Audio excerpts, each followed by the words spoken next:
En réalité, je pense que ça sert à rien de se casser la tête. Il n'y a pas de meilleure intro que de dire PSG Bayern Munich. Paris Saint-Germain vs FC Bayern München. Bayern München, comme on dit avec l'accent. Je pense que j'ai accroché le tableau aussi au bon moment derrière pour rappeler que le Paris Saint-Germain est un grand d'Europe parce que, alors tant mieux pour nous, hein, on va le voir dans cet avant-match, mais qu'est-ce qu'on n'est pas respecté? Il y a des choses que je vois, je vais vous montrer une statistique tout à l'heure qui est passée d'un sondage. Qu'est-ce qu'on n'est pas respecté? Mais bref, ce n'est pas grave, passons. Nous, on est là et on va faire notre match. On va revenir sur les conférences de presse, on va dresser un avant-match complet, mais j'ai hâte de ce PSG Bayern Munich. Je pense que tout le monde l'attend. Entre les deux meilleures équipes cette saison, les deux meilleures équipes depuis 2 ans, et peut-être le match, un des matchs de la décennie, si ce n'est le match de la décennie. Il y a eu de très grands matchs, mais celui-ci, en termes de football, en termes de qualité d'équipe, de collectif et d'individualité, je pense qu'on est très très haut dans la sphère football et qu'on va voir une double confrontation exceptionnelle. Et je pense que ça fait longtemps qu'on n'a pas vu de match pareil. C'est aussi une affiche maintenant. On voit les Real City très souvent, Real Bayern. PSG Bayern, c'est une affiche qu'on voit souvent maintenant. Et c'est une très très grande affiche. Je pense qu'il y a vraiment quelque chose qui s'est créé entre le PSG et le Bayern. Pas forcément de rivalité ou quoi que ce soit, mais il y a des antécédents maintenant avec des qualifications, des scénarios de fou. On le sait, hein, sous la neige, etc. On a de bons souvenirs. On s'est fait aussi éliminer hein, laborieusement sous Galtier avec notre meilleur joueur Warren Zaïre-Emery, 16 ans, évidemment, et ce 4-4-2 ignoble. On s'en souvient évidemment. On les avait éliminés aussi en Coupe du Monde des clubs cet été, et puis on a perdu là en phase de ligue récemment. C'est un autre Paris Saint-Germain aussi, c'est ça qui est intéressant, c'est qu'on a deux équipes sur des trajectoires peut-être un peu différentes. Le Bayern est très régulier cette saison, mais paraît pas à bout de souffle, pas du tout, mais paraît peut-être moins fort qu'en début de saison. Moi, c'est une impression que j'ai. Ils me paraissent plus liquides, plus prenables qu'en début de saison où il me paraissait vraiment costaud, alors que le Paris Saint-Germain, lui, arrive vraiment à ce moment-là à son pic de forme et est meilleur, bien meilleur qu'en début de saison, que ce soit physiquement ou footballistiquement parlant. Donc ça va être un match grandiose entre deux équipes au top de leur football. On va dresser l'avant-match complet, je vous ai réservé plein de choses, les compos, les pronos, des statistiques, des moments importants que j'ai gardés, les faiblesses du Bayern Munich. Bref, on va faire tout ça ensemble. On est parti, n'hésitez pas à liker, à vous abonner. Let's go.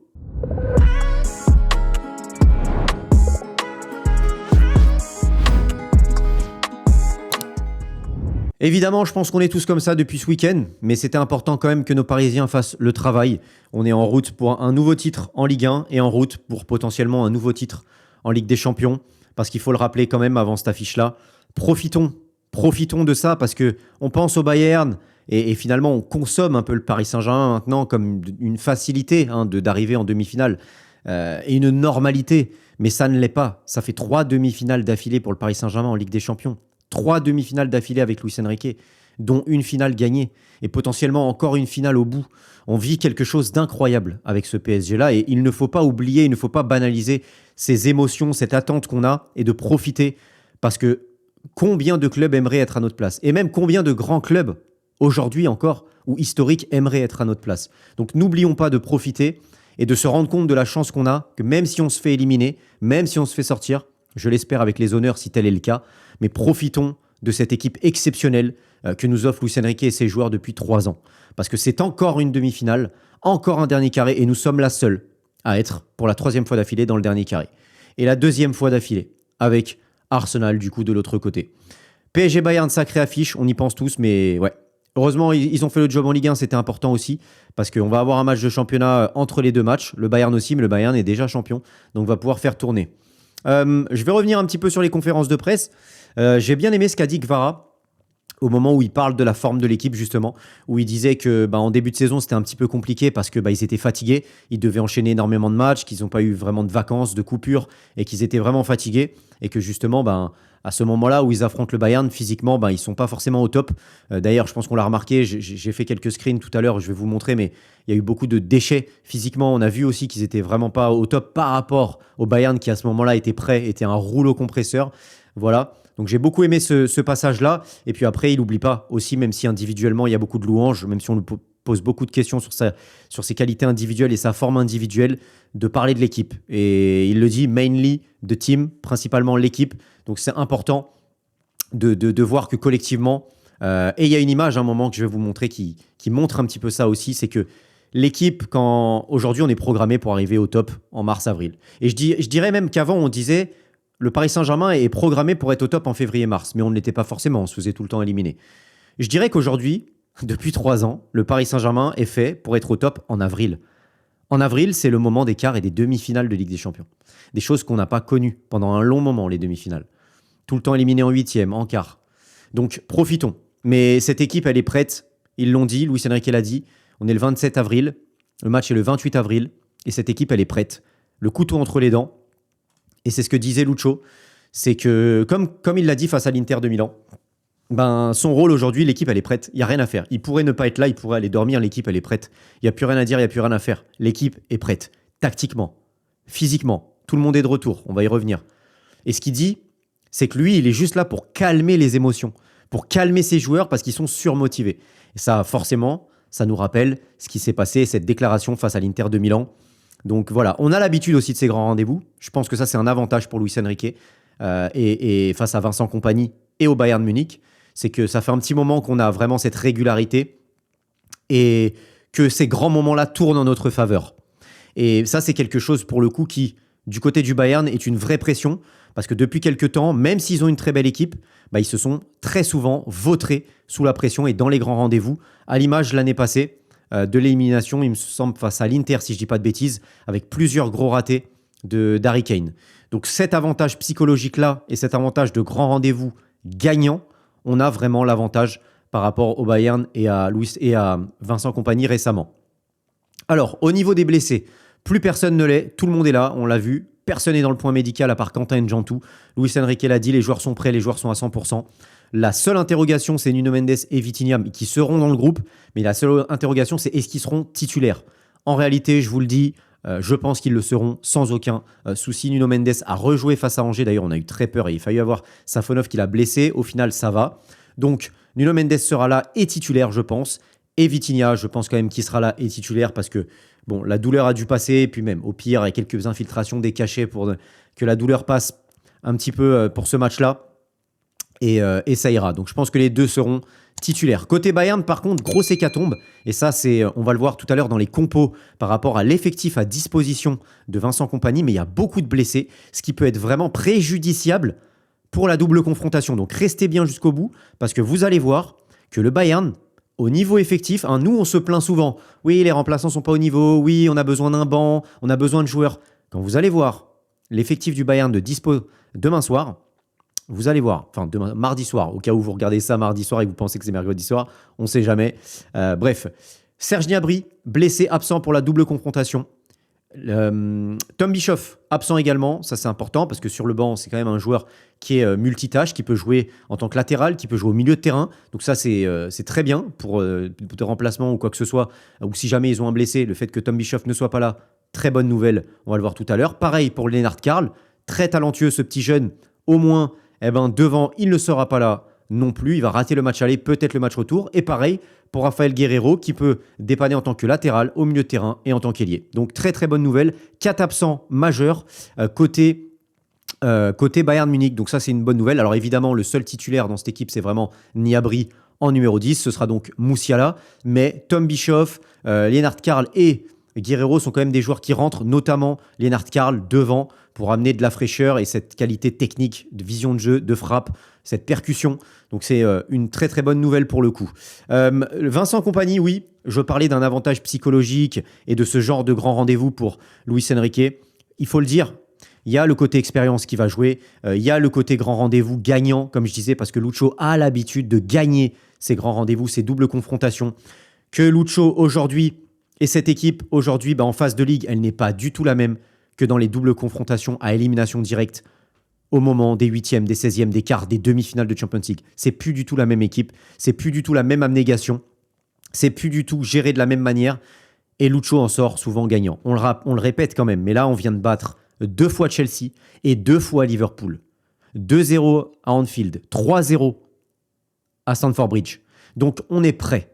On est prêt pendant que le Bayern Munich, face au Real Madrid, a eu énormément de mal et on va y revenir. Et la dernière chose, c'est que Vincent Kompany sera suspendu, les amis, pour ce match aller. Et ça, pour moi, c'est un immense avantage. Parce que quand tu n'es pas bien, que sur le terrain ça va pas ou quoi que ce soit, tu te retournes vers ton coach pour prendre des consignes ou quoi que ce soit, même à la pause fraîcheur, tu vois. Hop, tu vas parler au coach, tac, le coach il donne ses consignes. Là, ce sera l'entraîneur adjoint. C'est pas pareil d'avoir son coach sur le banc ou de l'avoir en tribune. Donc ça, pour moi, c'est un avantage encore plus à l'extérieur, dans l'antre du Paris Saint-Germain. Tu es en terre ennemi, en terre hostile, et ton coach, ton capitaine du navire, il est pas là. Et ça, c'est important et ça aura plus d'incidence qu'on ne le pense. Ensuite, oui, j'en parlais, qu'on ne respectait pas le Paris Saint-Germain. Prime Video UK, basé sur 300 000 votes, nous a sorti ce sondage avec ses résultats. Le Bayern est favori à la victoire finale selon donc 300 000 personnes, 300 000 votes, à 58%. Le Paris Saint-Germain, seulement 18%, c'est autant qu'Arsenal. Voilà. Autant qu'Arsenal. Alors qu'on est champion d'Europe, qu'on vient de gifler Liverpool et Chelsea, qu'on a battu le Bayern Munich en Coupe du Monde des clubs, qu'on a perdu 2-1 en phase de Ligue, que le Bayern a eu du mal à se séparer du Real, 58% à 18%. D'accord. Bref. Mais c'était ce que je voulais dire aussi. Tant mieux. Vous savez quoi? Tant mieux. Parce que il n'y a pas meilleur Paris Saint-Germain que quand il est en position d'outsider. Il n'y a pas meilleur Paris Saint-Germain que quand il est en position d'outsider sous-coté, qu'il est mésestimé. Il n'y a pas meilleur Paris Saint-Germain quand on se fout de sa gueule. Eh oui. Et ils vont être revanchards pour plusieurs raisons. Parce que quand tu vois ça, tu as envie de prouver sur le terrain. Tu as envie de montrer au monde entier qu'on se fout de la gueule du Paris Saint-Germain. Tu as envie de prouver encore une fois au monde entier qui tu es. Qui est Luis Enrique, qui sont ses joueurs. Donc ça va les galvaniser. Et évidemment, parce qu'on a une revanche à prendre, comme l'année dernière, face au Bayern et Arsenal, qu'on est à les battre derrière. Bah là, ça va être la même chose. On a perdu en phase de ligue et je pense que les joueurs vont être très revanchards de se venger et de gagner quand ça compte. Et c'est ce qu'ils font depuis un petit moment maintenant. Donc, il y a aussi évidemment le duel, Hakimi vs Luis Diaz, on le sait. Mais c'est surtout PSG vs Bayern qui m'intéresse. Et tant mieux qu'on soit dans cette position d'outsider, tant mieux que le Bayern soit favori, parce qu'il n'y a pas meilleur PSG dans cette position-là, et il n'y a pas plus fébrile que le Bayern dans cette position-là. Donc ça me va parfaitement. Mon partenaire Unibet, comme d'habitude, vous avez votre premier pari doublé, c'est-à-dire vous déposez 100 €, vous jouez 100 €. Vous avez directement 100 € en pari gratuit en free bet. Voilà. Que vous perdez ou que vous gagnez, vous avez 100 € en pari gratuit à la hauteur de ce que vous jouez. Donc si vous mettez 50 €, ce sera 50 € en pari gratuit, 20 € pareil. Bref, ça va jusqu'à 100 €. Vous devez être évidemment strictement majeur et faites très attention avec les paris, surtout en Ligue des Champions. On perd bien plus qu'on ne gagne. Si vous passez par mon lien dans la description, vous avez cette offre et vous me soutenez également. Donc merci beaucoup à tous ceux qui le feront et merci à tous ceux qui l'ont déjà fait parce que ça m'aide énormément. Voilà, on arrive au bout, on va revenir sur les images importantes. Mais avant ça, j'avais quelques petites choses à vous montrer. On va revenir sur les compositions. Tiens, on va le faire maintenant. Juste, je vous montre, hop, 2-3 trucs importants. Ici, que j'avais mis en signé, c'est Vitinha. Voilà, de retour à l'entraînement, on a eu les images. Voilà, de toute façon, on savait que c'était juste une douleur. Une douleur avec du repos, ça passe. C'était une petite douleur. Donc ça va le faire avec des cachets si jamais il y a besoin. Mais avec l'adrénaline, tout va bien aller pour Vitinha. Il y a eu quelques petites choses importantes aussi. Abelardo, ancien joueur de foot d'ailleurs, Abelardo, si je ne dis pas de bêtises, ça me dit quelque chose. Abelardo, ami d'enfance de Luis Enrique. Je pense qu'il veut entrer dans l'histoire du foot et il va y arriver, être l'un des meilleurs, voire le meilleur. Donc tu vois que cette équipe quand même, elle a toujours faim, que ce soit lui ou les joueurs. Ils ont la dalle de marquer l'histoire du sport, de marquer l'histoire du football. Comme on l'a vu récemment, c'est devenu... le PSG a été titré la meilleure équipe de la planète par rapport à tout sport confondu. Et je pense qu'ils ont vraiment envie de continuer à marquer cette histoire. Ils sont toujours motivés. Et j'ai l'impression qu'on est encore meilleur que l'année passée, qu'on est encore plus mature, plus redoutable, plus dangereux. Et notamment même défensivement, où j'ai l'impression qu'on est capable d'être une muraille infranchissable, même sans Donnarumma. Alors que le Bayern, ça peut être l'inverse d'ailleurs. Par contre, il y a un petit truc très problématique, les amis. Je ne sais pas si vous l'avez vu passer.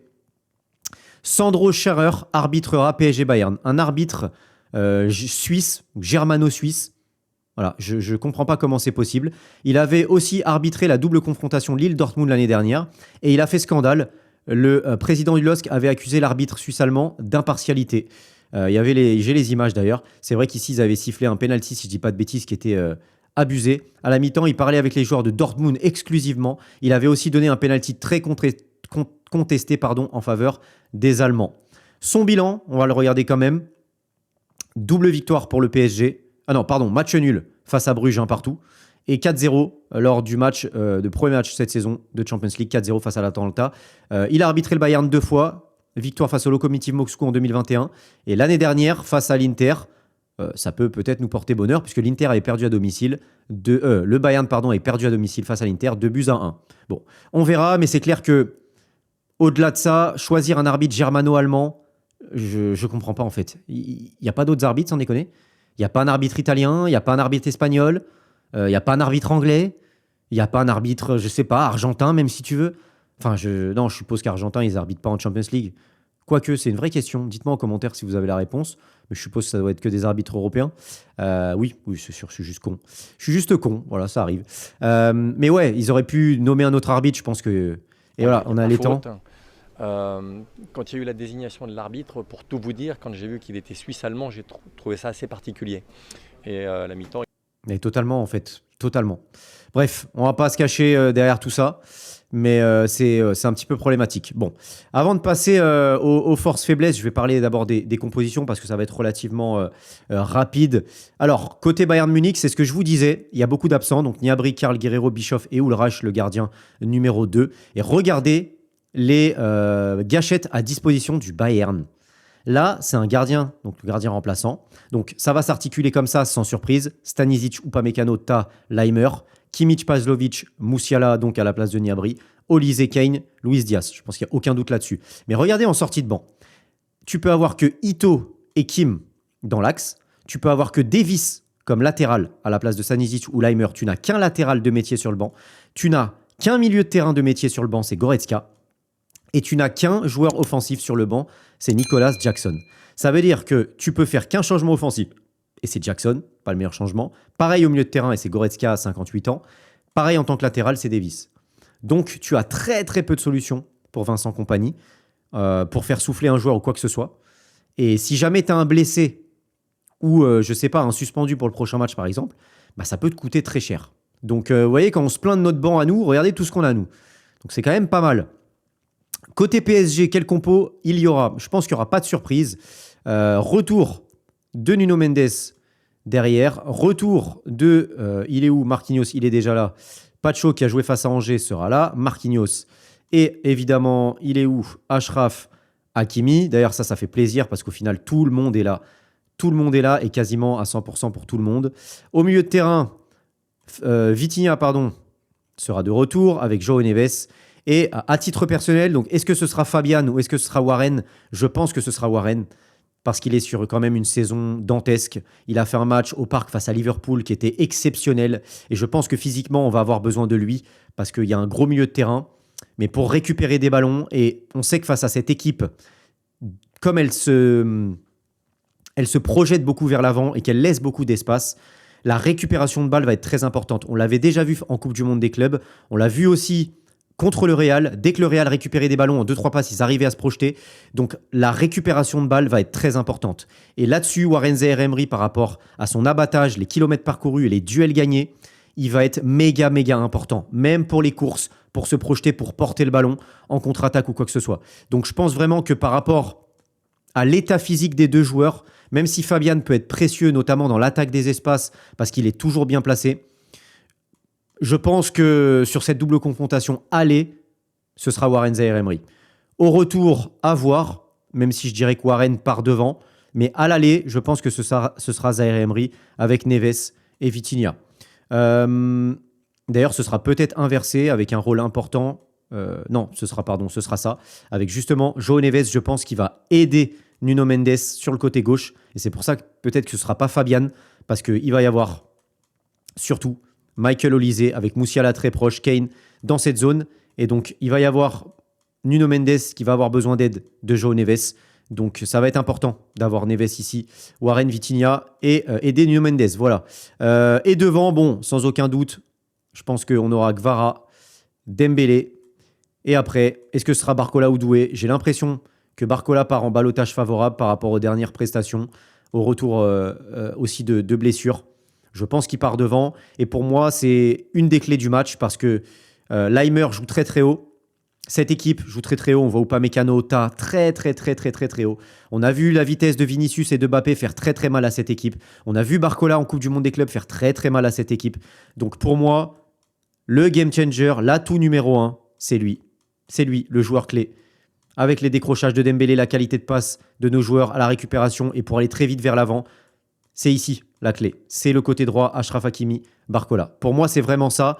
Et évidemment, ils le savent, donc ça va cristalliser aussi les attentions. Mais on le sait, c'est une équipe quand même qui joue beaucoup à l'intérieur du jeu et qui libère les espaces. Et attention du coup à l'autre côté aussi, avec Nuno, avec Kvara, qui peuvent attaquer ces espaces libres pendant que le ballon est de ce côté-là. Donc on verra ce que ça va donner, mais je pense vraiment qu'on va miser sur la vitesse de Barcola. Donc je dirais que je partirai sur ce 11 côté PSG et que ce sera celui-là qui sera aligné. Voilà. Maintenant, on va revenir un petit peu en image sur ce qu'on a vu avant de revenir sur les pronos. Il y a des choses à dire quand même sur ce PSG Bayern. Et la première chose, c'est que ce match de phase de ligue, on n'était pas dedans. On n'était pas dedans à l'image de cette perte de balle de Nuno Mendes à la 3e minute. Ça, on ne le voit pas normalement. Et on ne le voit pas dans ce genre de rendez-vous. Là, je pense que physiquement et techniquement, on n'était pas au rendez-vous à l'image de cette perte de balle. Derrière, ça fait, voilà, en deux passes, on est transpercé et Olysée s'offre un duel. La balle est arrêtée par Chevalier et au final, Diaz marque au bout de 3 minutes. Ça, c'est quelque chose qu'on ne voit pas avec le PSG en Ligue des Champions dans les phases à élimination directe. Alors, je ne veux pas nous porter la poisse, mais voilà, on est bien plus concentré que ça, à part quand c'est Monaco, bien sûr, puisque c'est, je dirais, l'effet Ligue 1. Déjà, on le voit ici, dès la 14e, il y a eu des occasions pour le Paris Saint-Germain malgré tout. Ici, déjà, on le voit, hein, c'est une équipe qui est quand même très intérieure. Ça libère beaucoup d'espace sur les côtés. Et on va le voir ici avec Fabian Ruiz, voilà, qui va être touché sur un côté. Et on le voit, il y a de l'espace, hein, regardez tout à droite, hein, il y a vraiment de l'espace pour toucher nos joueurs excentrés. Et là, Ruiz, on va réussir à le trouver.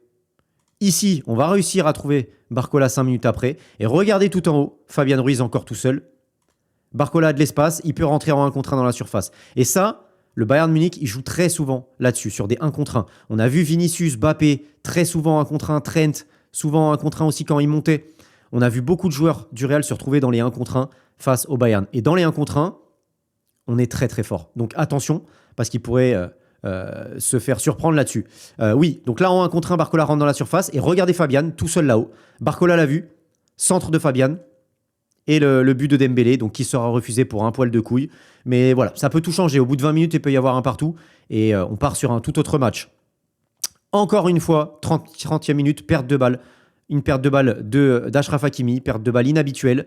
Et ça va récupérer. Et derrière, but de Luis Diaz. Non, pardon, pas but de Luis Diaz. Si, but de Luis Diaz, non? Non, c'est pas celui-là, pardon. C'est Poto, si je dis pas de bêtises sur celle-ci. Bref. On a failli se faire surprendre encore une fois. Et ici, on le s'en souvient évidemment, la boulette de Marquinhos pour donner le 2-0. Donc voilà, on a donné le match parce que techniquement et physiquement, on n'était pas là. Et quand physiquement, t'es pas là, t'as du mal à être là mentalement et techniquement. Et je pense que c'est vraiment ce qui nous a porté préjudice sur ce match. Le match a tourné évidemment avec ce carton rouge, mais derrière, vous l'avez vu, on n'a pas réussi à revenir malgré tout. On a quand même accusé le coup. Parce que physiquement, on n'avait pas la caisse. On n'avait pas la caisse pour renverser la situation. Là où je pense que tu remets ça demain, il y a 2-0 pour le Bayern demain. Et il y a carton rouge pour Diaz à la 45e. Si on joue une mi-temps, je suis sûr qu'on revient au score. Mais en phase de ligue, physiquement, on n'était pas là. En Coupe du Monde des clubs, il a fallu un grand Donnarumma aussi. Il y avait un grand Neuer, mais il y a eu un grand Donnarumma aussi avec des gros arrêts. Et donc ça va être important d'avoir le Safonov habituel qu'on a pu voir face à Chelsea et à Liverpool avec de gros arrêts. Donc ça c'est très bien parce qu'on a un gardien en forme, pas comme Chevalier à ce moment-là en phase de ligue. Encore une fois, on l'avait vu en Coupe du Monde des clubs, on a fait très mal là-dessus. Physiquement ça allait mieux, tout allait mieux et victoire au bout. Regardez, ici on part avec Kvara sur le côté. Dans la verticalité, il y a énormément d'espace parce que le Bayern joue très haut. Regardez comment ils sont très haut. Et en 2-3 passes, tu peux les surprendre et tu as énormément d'espace dans leur dos. Il y a toujours beaucoup de mal à gérer ces mètres dans le dos. Et le Real a appuyé là-dessus avec Mbappé et Vini. Il faut impérativement appuyer là-dessus avec Kvara et Barcola et les décrochages de Dembélé. Là, Kvara va sur le côté, va se retrouver en 1 contre 1 ici et il va passer. Il va passer parce que oui, en 1 contre 1, Diaz et Olysée ne sont pas les joueurs qui aident le plus sur le côté. Et ouais, dans les 1 contre 1 face à ces gars-là. On est plus rapide. Stanisic, Leimer, Upamecano, Ta, c'est bien gentil, mais on est plus rapide que ces joueurs-là. Et ouais, ici, il va passer, ça va rien donner. Ici, il y a eu un gros arrêt de Donnarumma.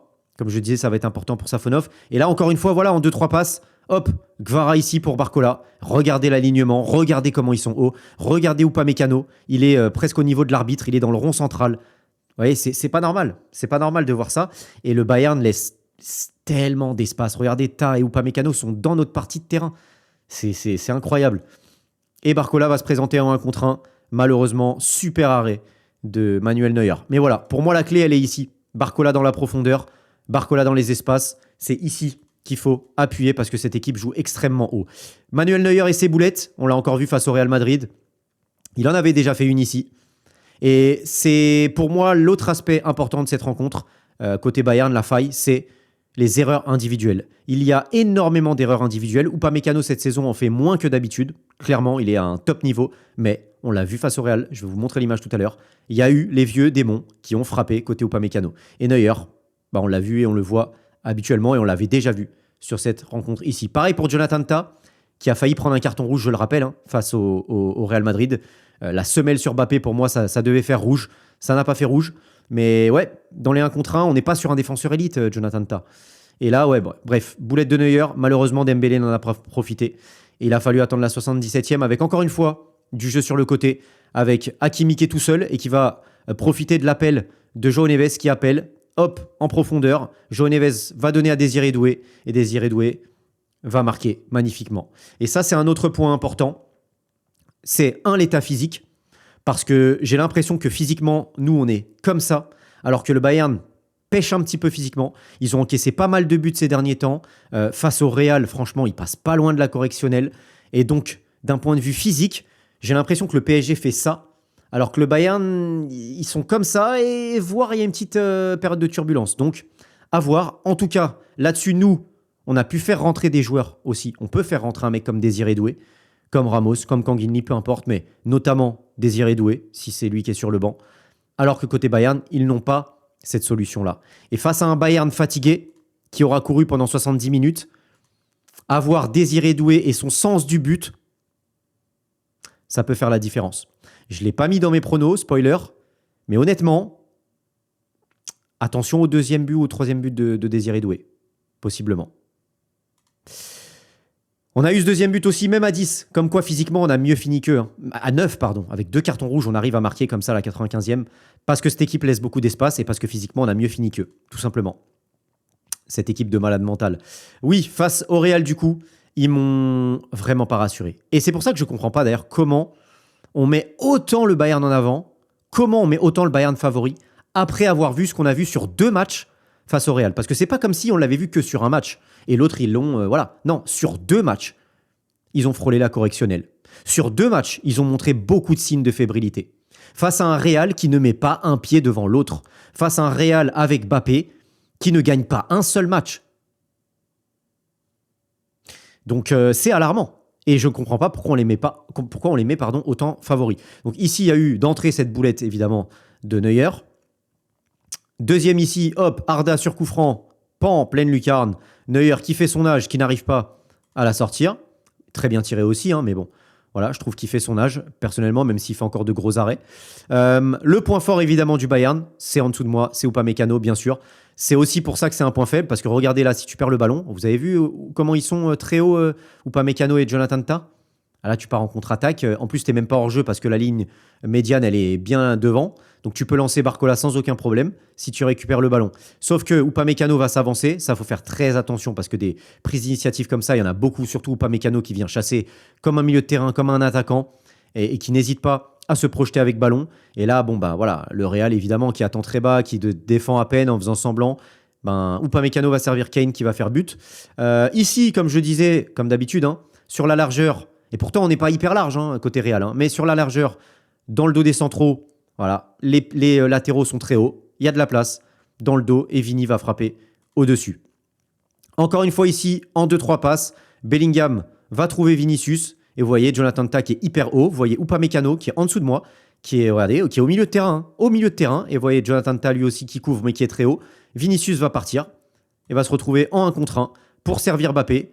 Sauf que Upamecano, vous l'avez vu, il était là Upamecano, très très haut. Bah voilà, il va être en retard sur toute l'action et Mbappé va finir. Voilà, donc il y a énormément d'espace à utiliser à la perte du ballon et globalement même sur attaque placée, parce que cette équipe laisse beaucoup d'espace. Et je pense qu'il y a des moments où, alors bien sûr, on va pas renier notre football, hein, on va essayer de dominer, on va essayer de jouer, etc. Mais globalement, on va avoir, je pense, si athlétiquement on est présent et qu'on gagne des duels, on va avoir énormément, si techniquement on est au point, d'occasions de but, parce que la qualité technique, on l'a. Les appels, les mouvements, on les a. Et donc, on peut faire très très mal dans la verticalité à ce Bayern. Là encore, on voit, hein, regardez, Mbappé tout seul en bas, parce que Leimer à droite est très très haut. Sur cette situation, Trent va le servir. Voilà, Leimer qui est en retard. Et Mbappé, ici, ça peut faire plus 1 pour le Real. Hein. Ça peut faire 5-4 pour le Real, ici. Et ça peut tourner au cauchemar pour le Bayern. C'est pour ça que je comprends vraiment pas comment on... Je dis pas qu'on surcote cette équipe, mais on en fait beaucoup par rapport au PSG, je trouve quand même. Michael Olise, évidemment, la spéciale, il va falloir faire attention quand même. On est prévenu, il l'a encore fait ce week-end d'ailleurs. On le sait, il va falloir que Nuno Mendes soit impérial, il va falloir que João Neves vienne aider énormément, parce que celle-ci, il la maîtrise à la perfection. Donc attention, pareil pour Safonov. Et puis le match, il tourne ici, avec ce carton rouge stupide de Camavinga, ici. Il y a 4-4 à la 85e. Ça va en prolongation à la 85e. À Munich, le Real gagne 3-2 à Munich. Ce Real Madrid-là, complètement malade depuis 2 ans. Voilà, il ne faut pas l'oublier ça. Ici aussi, il y a une situation dans la profondeur. Upamecano qui est en retard. Ici aussi, sur le côté, encore une fois. Ici aussi, je vous disais, Upamecano et les boulettes. Hop, Upamecano, 1 contre 1 qui va glisser. Et Vinicius qui se présente en 1 contre 1. Il y a énormément de choses à faire en profondeur, dans la verticalité, à la récupération du ballon.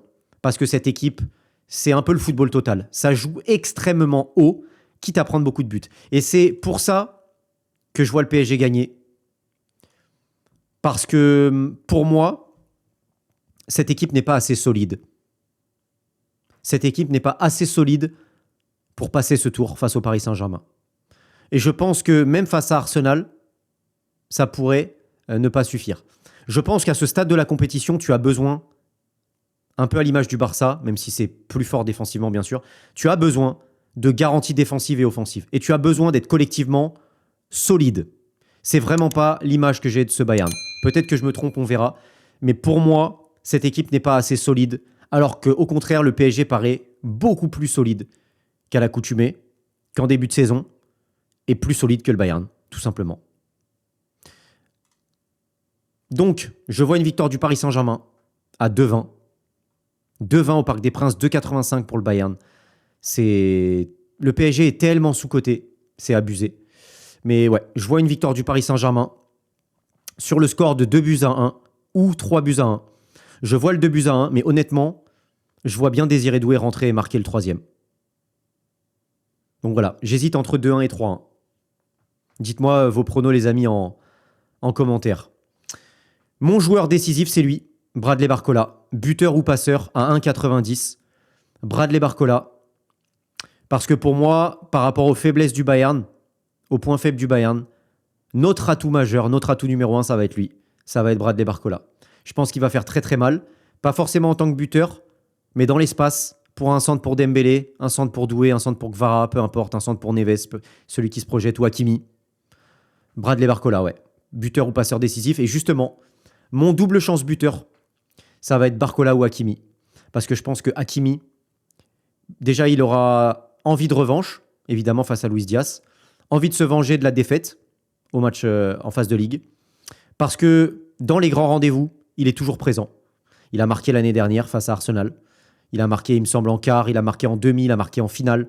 Il marque tout le temps dans ces moments-là. Et je pense que par rapport à l'attaque des espaces, même jusqu'à la 95e, il va être un poison monumental pour cette équipe. Et je vois bien, ouais, Barcola ou Hakimi buteur. Cote à 2, donc c'est très très intéressant.